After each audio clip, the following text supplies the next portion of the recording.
Sejam todos muito bem-vindos. Lula fez ontem um discurso absolutamente histórico, gente. Uma coisa formidável. Por que que o Lula fez um discurso histórico? Porque ontem ele foi contra a escala 6 por 1.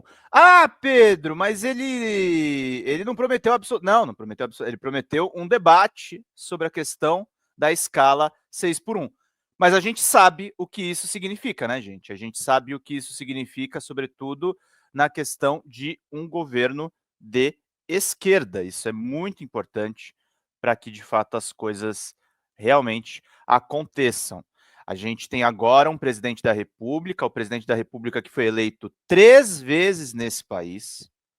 Lula foi eleito 3 vezes nesse país. Agora efetivamente preocupado com uma pauta dos trabalhadores, uma pauta que talvez a gente só consiga a escala 5 por 2, talvez a gente consiga só a 5 por 2. Será que a gente consegue a 4 por 3? Para as pessoas efetivamente folgarem 3 dias por semana por lei? Será que a gente consegue? Talvez isso signifique que o Lula acordou para a vida e lembrou onde veio. Estou tentando ser otimista. Bom dia.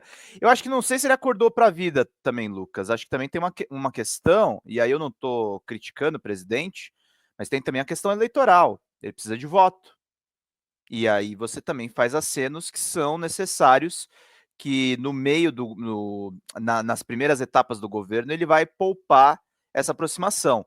Mas aí talvez ele mostre ao que ele veio, que é um presidente que vai discutir, de fato, a questão trabalhista. Ele que é o representante do Partido dos Trabalhadores.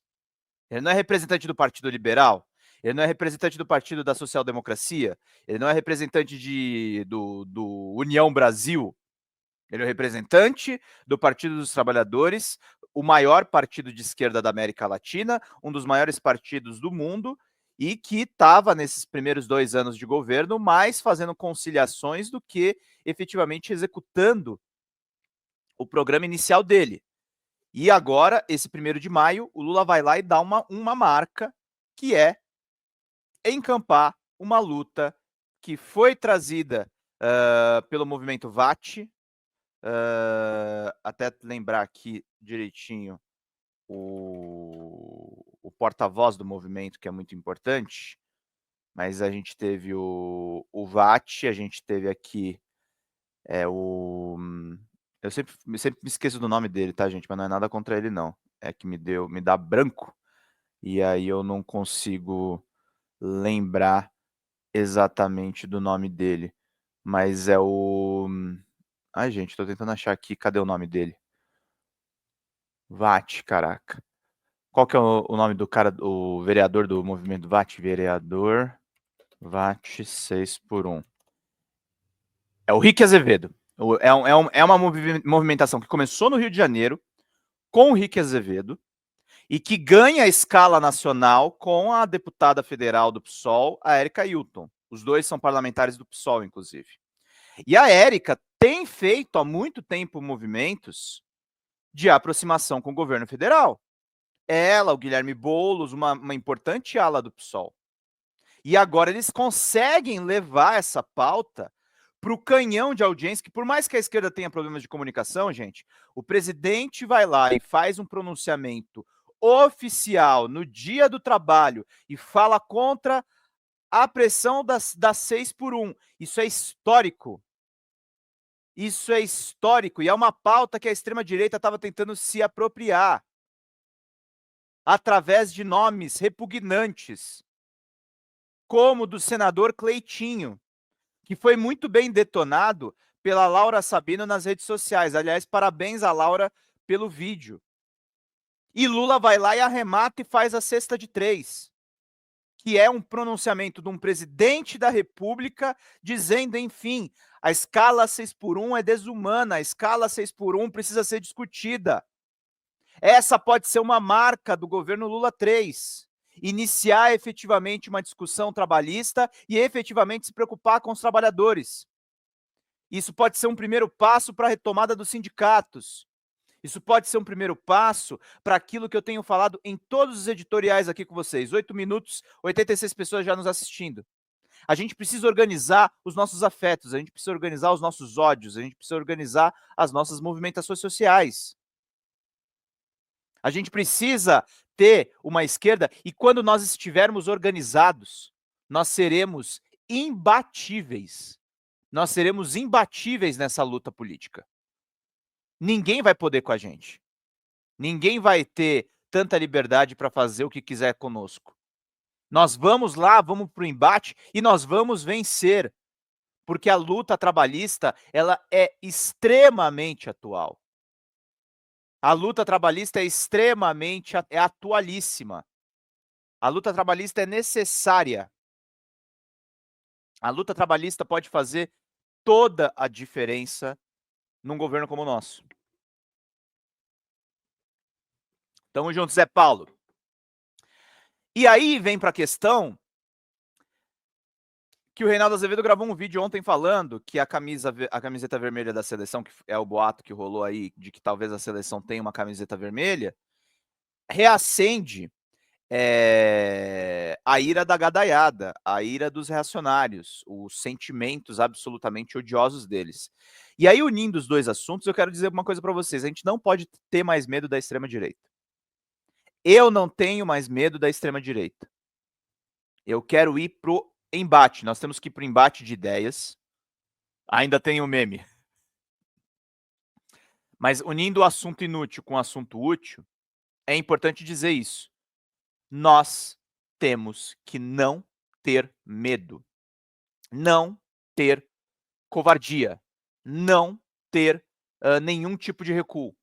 De encarar o que a extrema-direita colocar como barreira. Tudo, a gente tem que passar por cima de tudo.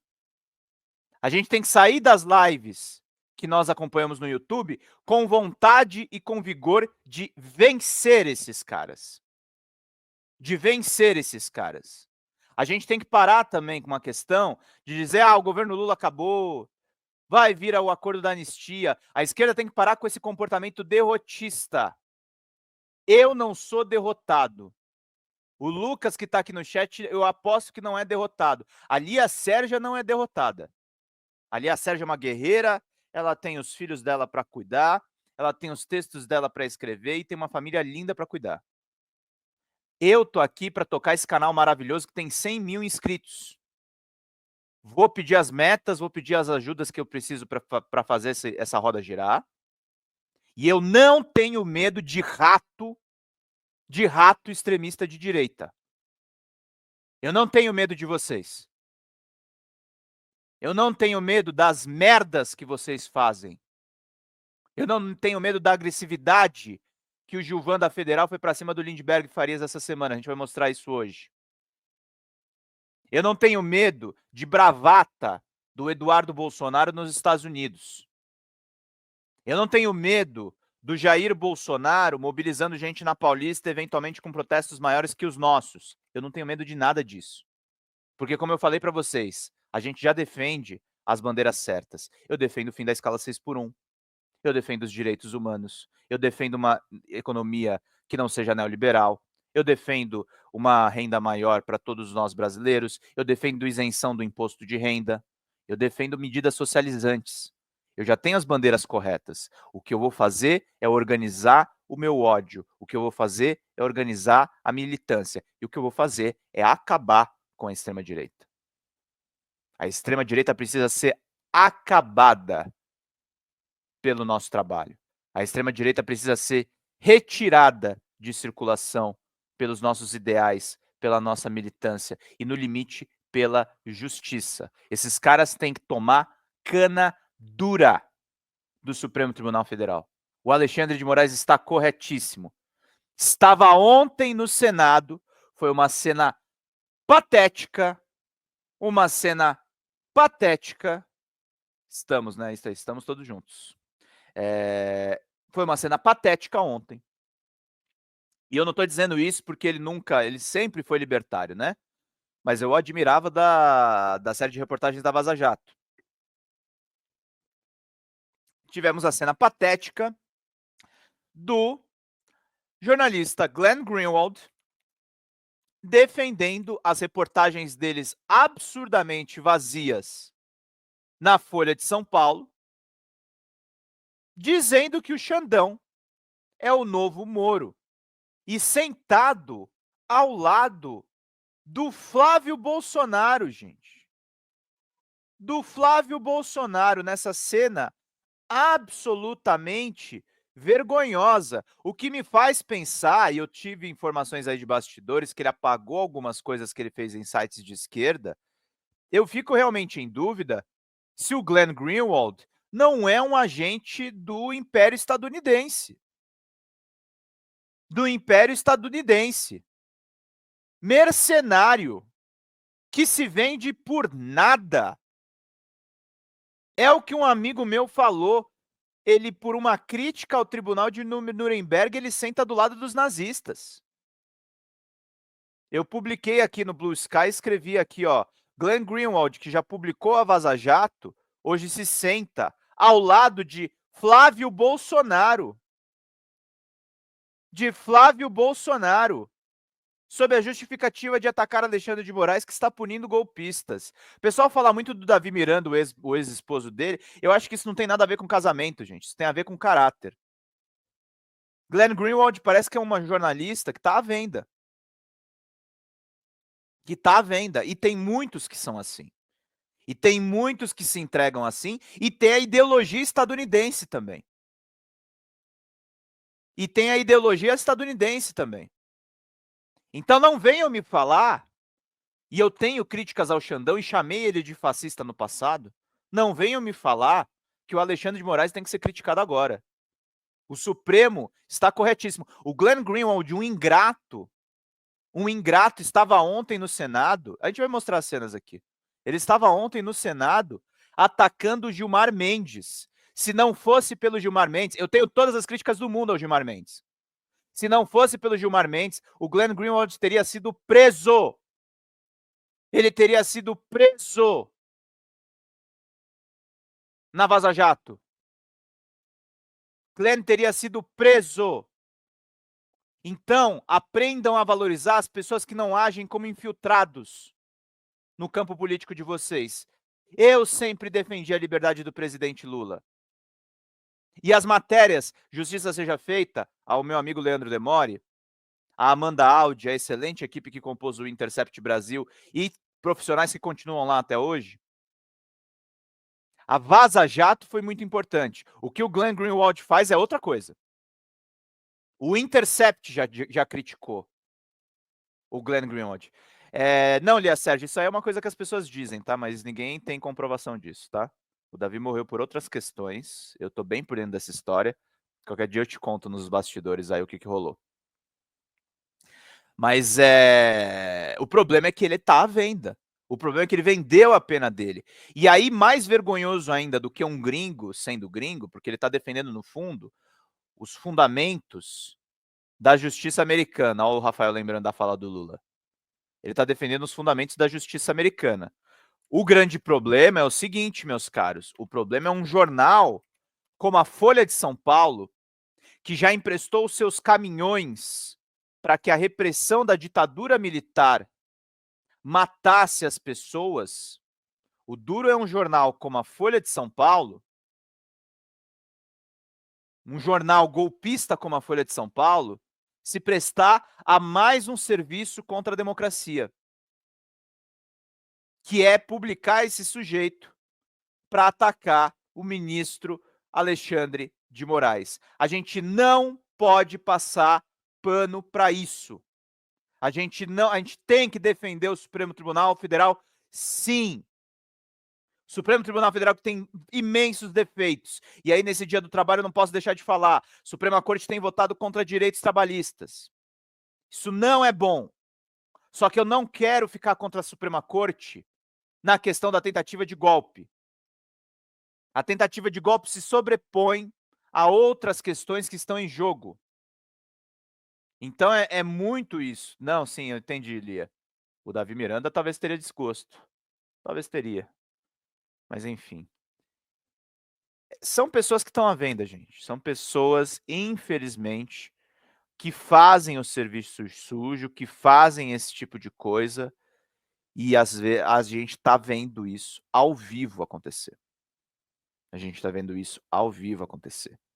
Por isso a gente tem que fortalecer o presidente Lula. Eu tenho falado para vocês que ser de esquerda em 2026 é proteger a candidatura de Luiz Inácio Lula da Silva. Lula tem que ser presidente 4 vezes desse país. 4 vezes desse país, para ele começar a se encaminhar para uma direção minimamente importante. E isso é importante aqui, o que o Lucas está falando aqui, diferenciar a instituição. É como o jornalismo, existe o Augusto Nunes, mas o jornalismo também é uma instituição. O Supremo Tribunal Federal não é o Xandão. O STF são juízes, o STF é uma instituição necessária para o país, mesmo com todos os poréns que nós sabemos. Exatamente. Exatamente. Nós temos que defender a Suprema Corte, nós temos que defender o Estado Democrático de Direito, que tem as suas limitações dentro de um Estado burguês, de um Estado que não está preocupado com os trabalhadores, mas a gente não pode defender golpista, a gente não pode defender o Bolsonaro, a gente não pode defender o bolsonarismo, a gente não pode defender uma candidatura Tarcísio de Freitas 2026, que vai vir para barbarizar mais do que Bolsonaro foi na presidência da República. É isso que o Tarcísio de Freitas vai fazer. Ele vai barbarizar, ele vai destruir tudo. Tarcísio de Freitas vai destruir tudo. E a gente não pode deixar. Ontem eu estava com o Reinaldo Aragon e estava com o Saragóis. E a gente estava falando que se o Tarcísio vencer em 26, vai ser pior. Por isso que nós temos que proteger o presidente Lula. Com todas as armas que nós temos. Com todas as armas que nós temos. Nesse 1º de maio, eu desejo para você, trabalhador que está de folga, que você tenha todos os seus direitos respeitados, o seu dia de folga, que é sagrado, as suas questões todas. E que a gente esteja juntos lutando a respeito disso. Fala pessoal da Folha Democrata, aqui é Pedro Zambarda, editor do canal, falar um pouquinho a respeito da necessidade de vocês financiarem a Folha Democrata, gente. A Folha Democrata é financiada através de um Pix chamado Folha Democrata, é o endereço do Pix, né? folhademocrata@gmail.com. Nós precisamos do nosso jornalismo financiado por vocês que são do nosso público, porque nós passamos vários perrengues aqui com o YouTube, vocês sabem muito bem. E mesmo assim, graças a essa comunidade muito unida, a gente conseguiu fazer lives históricas, acompanhar praticamente ao vivo a campanha do Guilherme Boulos, trazer informações exclusivas a respeito de Gustavo Gayer, de Olavo de Carvalho, de todos os bolsonaristas, combater as fake news e tudo o que a gente acompanha. Por R$80 no nosso Pix, você ganha um curso de roteiro para série, o que é muito importante se você é artista, roteirista, se você lida com essas práticas da economia criativa. Outra forma de você colaborar também é se tornando membro aqui do nosso canal. Isso é muito importante para você fazer as suas atividades por aqui, porque você tem acesso a vídeos exclusivos e nós temos um curso de jornalismo básico para você poder acompanhar a partir de R$5, que é ministrado por mim. A gente tem aí quase uma dezena de aulas e muito conteúdo para você poder acompanhar. Meus caros, minhas caras, financiem o jornalismo independente, financiem o jornalismo que se posiciona à esquerda, financiem o jornalismo na internet, que traz informações confiáveis, checadas, que cruza informações e que trata você, que é o nosso público, de uma maneira muito séria. Vida longa e próspera, gente. Cuidem dos seus. Até mais. Tchau, tchau.